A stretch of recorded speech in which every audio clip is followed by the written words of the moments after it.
nos vamos a un tema que tiene que ver con Medio Oriente y demás. Estamos con Gabriel Puricelli, que es analista internacional. Vamos a hablar un poquito del conflicto en Medio Oriente. Gabriel, Alejandro Díaz y saluda. ¿Cómo andamos? ¿Qué tal? Buenos días.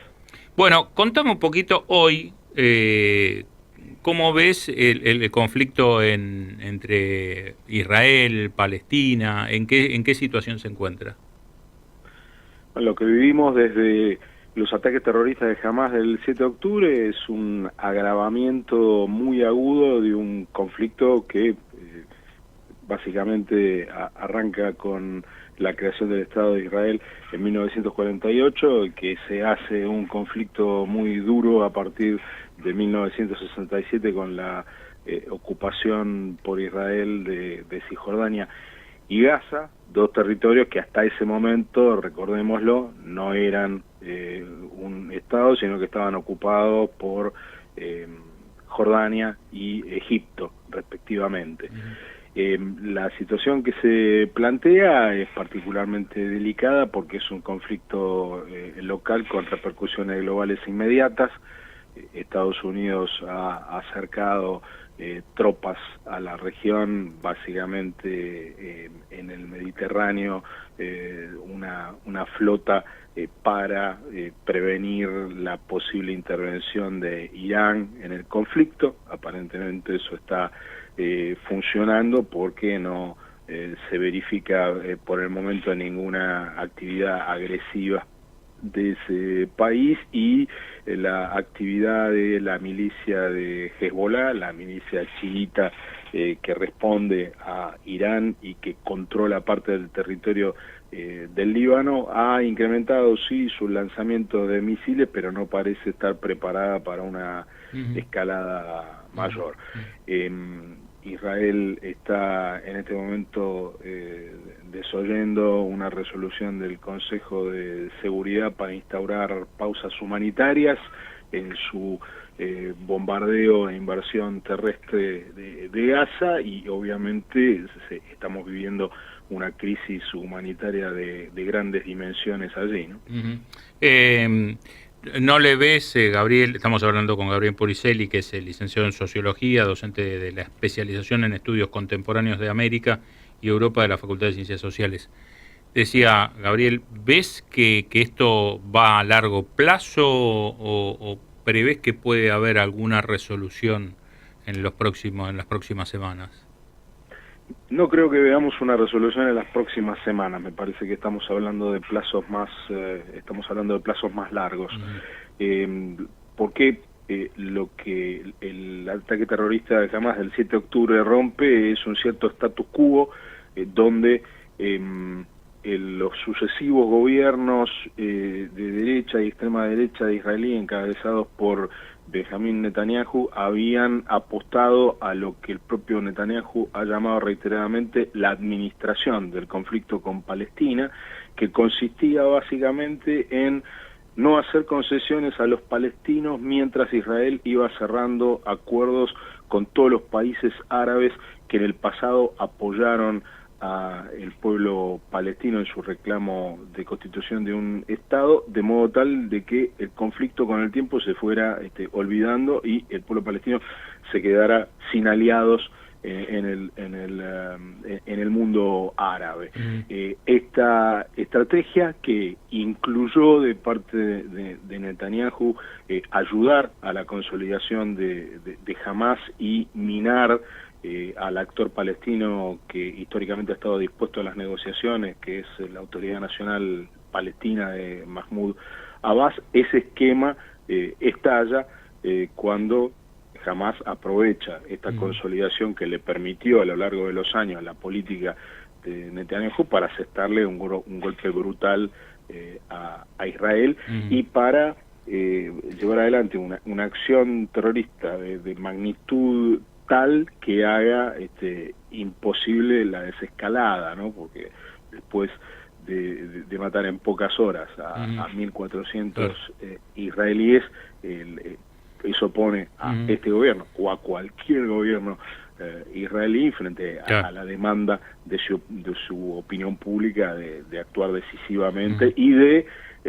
restaurar el respeto que se le tenía a la fuerza que sin duda sigue teniendo el Estado de Israel, pero que quedó crudamente en duda el 7 de octubre.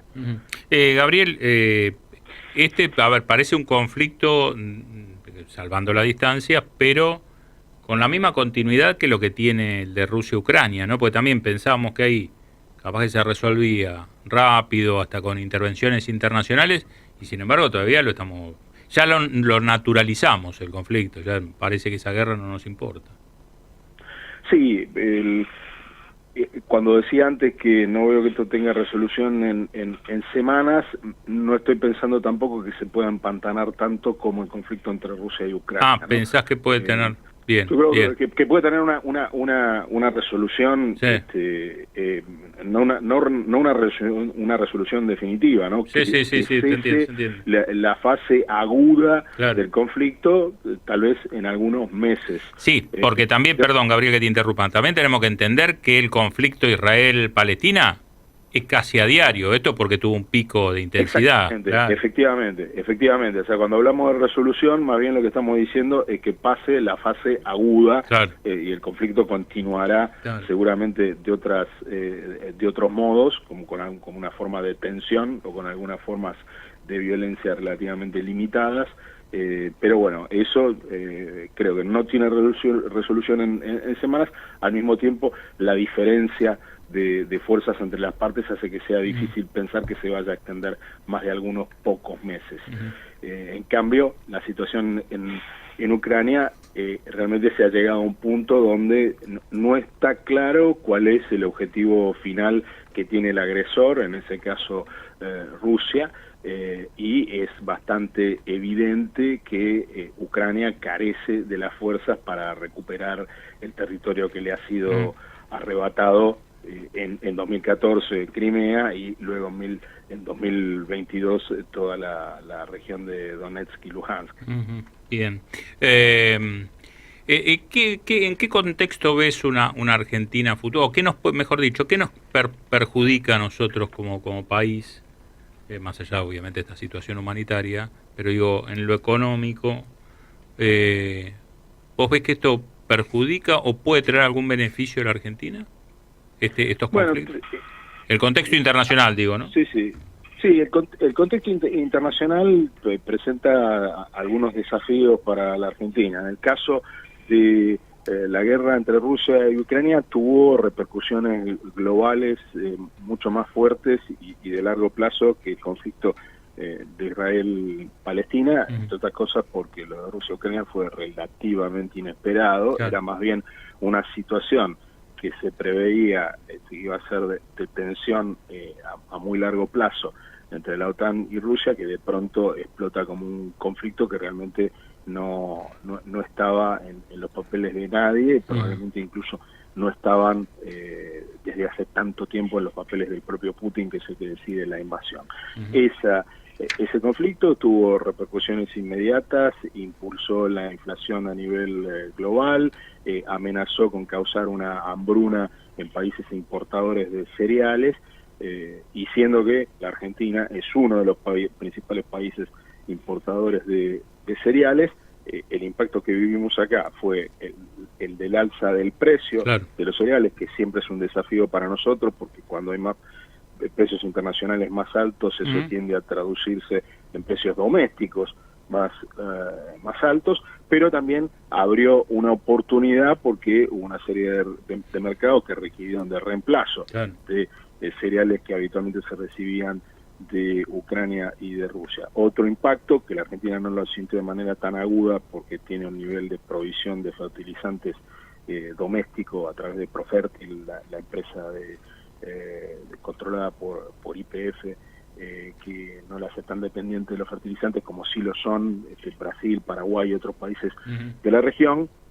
También esa importación de fertilizantes de Rusia y Ucrania sufrió mucho. Entonces, bueno, se trató obviamente se trata de ese conflicto, un conflicto que tiene repercusiones importantes en el comercio global, pero además en la producción de commodities que son muy importantes para nuestro país y para otros países vecinos del Mercosur. Así que esa inestabilidad vino para quedarse. Bien. El comercio internacional grande se normalizó relativamente por un acuerdo que hay que renovar permanentemente para que puedan trasladarse los barcos por el Mar Negro, con la producción rusa y la producción ucraniana, pero bueno, ese es un factor que va a estar presente. Los factores más estructurales, la competencia estratégica entre China y Estados Unidos, que nos pone también en una situación delicada, porque cualquier gobierno de América Latina, pero en particular de América del Sur,